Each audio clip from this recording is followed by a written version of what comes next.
महान पुरुषों के द्वारा उन्होंने वो इल्म सीखा, वो नुक्ता सीखा जिस नुक्ते से जीव दोबारा संसार में नहीं आता है, आवागमन से छूट जाता है और सदा के लिए वो सुखी हो जाता है, सदा के लिए उसको चैन और शांति मिलती है, सदा के लिए आनंद सागर में रहता है।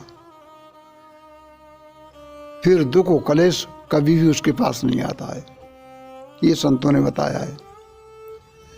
तो ये काम तो केवल मनुष्य ही कर सकता है, पर आप जानते हैं ये काम से विचलित कैसे होता है मनुष्य? विचलित कैसे होता है? विचलित होने के लिए हमारे अंदर भी विपक्ष की शक्तियां भरी हुई हैं। बाहर की विपक्ष की शक्तियां को तो हम तब रोकें, पहले अपने अंदर की विपक्ष की शक्तियां को तो रोक लें।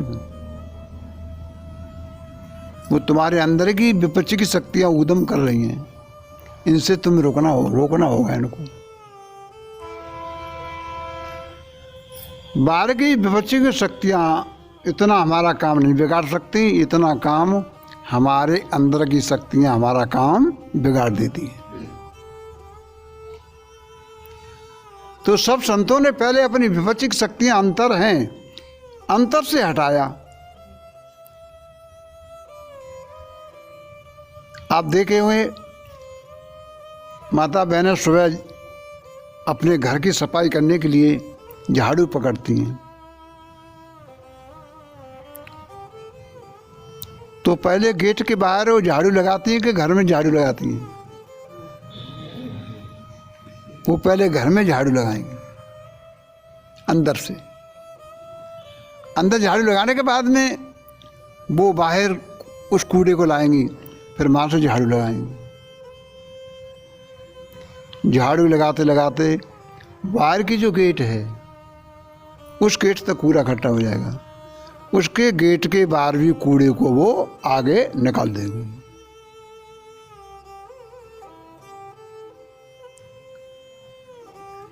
कहा है, एक बात आपको समझाएं कि वो लोग धन्य हैं जिसने अपना हृदय शुद्ध कर लिया है, पवित्र कर लिया है। शुद्ध कर लिया है, पवित्र कर लिया है जिसने। क्यों? कि परमात्मा का दर्शन शुद्ध हृदय उसके होगा या जिसका हृदय भी खराब है उसके अंदर होगा? परमात्मा का दर्शन तो उसको होगा। वो लोग धन्य हैं जिन्होंने अपना शुद्ध हृदय कर लिया है, अपने अंदर से गंदगी को निकाल दिया है। वो लोग परमात्मा के दर्शन करेंगे, ये महापुरुष कहते हैं। तो उसको पाने के लिए, उसको जानने के लिए ये सब कुछ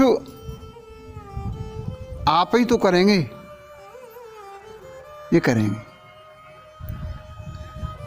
एक राजा बगीचा लगाता है, बगीचा लगा करके राजा उसमें माली को कर देता है। काय के लिए? सींचने के लिए।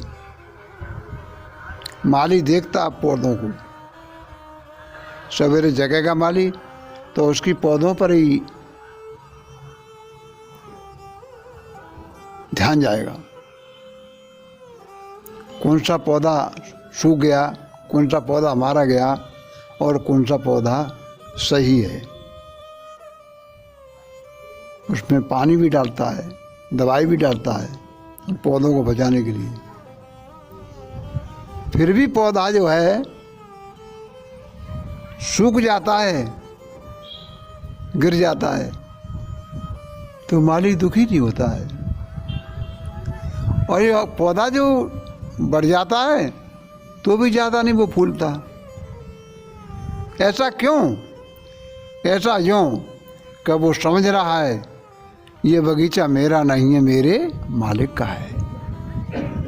पौधा बढ़ गया है तो उसका बढ़ गया है, और एक टूट गया है तो उसका टूट गया है। मैं तो मालिक के हुक्म से यहाँ मालिक की सेवा कर रहा हूँ। तो ये सारा संसार, सारी विरासत जो है, ये उस परम ब्रह्म परमेश्वर की विरासत है। इसके अंदर आप लोगों को ऐसा रहना चाहिए, घर में, परिवार में, संसार में, हम तो उस माली की तरह घर की सेवा कर रहे हैं, और माली की तरह अपने बगीचा को रखा रहे हैं। ये सारा चीज किसकी है? वो मालिक की है। तो वहां उसका नुकसान भी होता है तो उसे दुख नहीं, और लाभ में उसे दुख नहीं। दुख उसी को होता है जो खुद मालिक बन जाता है। मेरा बाग है, मेरा परिवार है, मैं हूँ, मेरे ये लोग हैं, मेरे ये रिश्तेदार हैं, मेरे ये खेत है, मेरी ये बगिया है, मेरी मेरी मेरी मेरी में लग जाता है तो वो बड़ा दुख उठाता है कि संसार की सौदा किसी जीव की न पहले हुई और ना आज हो पा रही, और ना आगे नहीं संसारिक सौदा तेरी हो पाएगी। यहां संसार की कोई भी सौदा जो है हर समय स्थिर रहने वाली चीज नहीं। हर समय ये संसार की सौदा बिनसने वाली सौदा है, छूटने वाली सौदा है।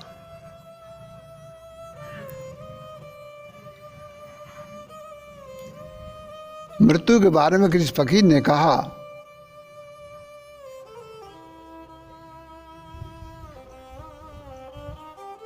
कि आप साधन के द्वारा एक काम करो, तुमको मौत पर भी डर नहीं लगेगा, भय नहीं लगेगा। तो क्या काम करें कि मौत से पहले मरो। मौत से पहले मरो। मौत का दुख खत्म हो गया। क्यों हो गया? मौत से पहले हम कैसे मरेंगे? इसका मतलब ये नहीं तुम अपने शरीर को नष्ट कर बैठो। ये मौत से पहले मरने का ये भाव नहीं है। मौत से पहले मरो। मौत से पहले हम साधना में इतना अभ्यास कर लें, जैसे मौत के बाद हमें कोई भी इस जहान का ज्ञान नहीं रहता। न ये ज्ञान रहता कि मेरे क्या बच्चे छूट गए, वहाँ कह रह गए, मेरी बीवी क्या कर रही होगी, बच्चे कहाँ गए, मैं कहाँ का था, ये सब कुछ ख्याल खत्म हो जाता है। तो ये चीज, यही अभ्यास के द्वारा तुम पहले से कर लो, पहले से मरना सीख लो, तो आप जान जाएंगे कि ये हम ख्याल रोक देते हैं, ख्याल के पार चले जाते हैं। उस समय आपको कोई ख्याल नहीं रहता है। उस समय आपको ऐसे ही साधन के माध्यम से आप इतनी साधना में आगे बढ़ जाएंगे कि आपको ये कोई भी ख्याल नहीं रहेगा कि मेरा कौन है, मैं कहाँ हूँ, संसार क्या है, मेरा घर क्या है, सब कुछ भूल जाओगे। सब कुछ भूल जाओगे, सब कुछ भूल जाओगे। मौत से पहले मरना सीख गए, अब काहे का डर है मौत का? यही तब होता है, यही पहले से कर लिया। एक संत ने कहा कि मैं तो रोज मरता हूं, क्योंकि साधना में बेख्याल रोज होता है। इतनी साधना हो चुकी है, रोज बेख्याल होता है साधना में, उसकी रोज मौत करता है वो। तो जो रोज मौत कर लेते हैं, रोज जिंदा हो जाते हैं, उन्हें मौत का क्या डर है? तो गुरु महाराज जी ने जो आपको साधना दिया है, ऐसा ज्ञान, ऐसा नुक्ता है ये, इस ज्ञान से, इस नुक्ते से दुख तो रह नहीं सकता है। कैसे? साधना लेने से नहीं। जिस घर में घुसने के लिए तुमने साधना सीखी है, जिस महल में घुसने के लिए तुमने साधना सीखी है, तो डरे मत, उस महल में धस जा। ये डर तो मन लगा रहा है, काल लगा रहा है। क्यों लगा रहा है मन और काल? उस महल में धस गया ये, तो मैं इसको पकड़ नहीं पाऊंगा, इसे मार नहीं पाऊंगा मैं। वो डर लगा रहा है, उस महल में घुसने से वो डरता है। अगर महल में तू घुस गया और महल में घुस करके ऊपरे मंडलों को तू देखने लगा, उस बनाने वाले के घर को तू देखने लगा,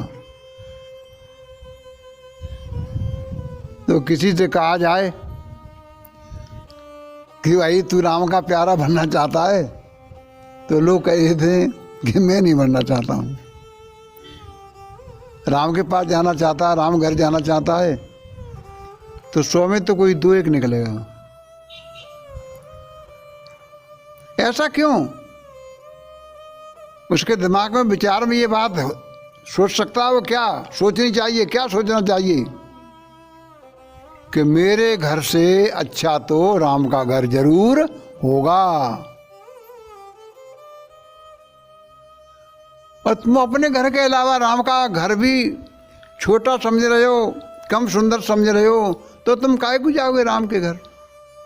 काल के घर में रहोगे। ये संसार किसका घर है? काल का घर है ये संसार। इस काल के घर से निकलने के लिए बड़े इंतजाम करने पड़ेंगे आपको। ये सारा इंतजाम गुरु के विश्वास से होता है, सारा इंतजाम।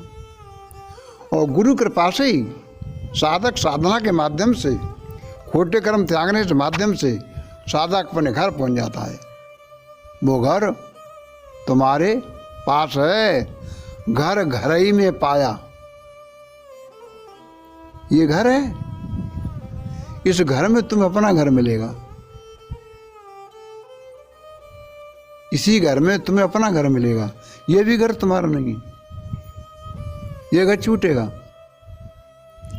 इस घर में तुम्हें अपना घर मिलेगा, तब आपका ये दुख रूपी सागर से बच करके आनंद रूपी सागर में जाकर पहुंचेंगे।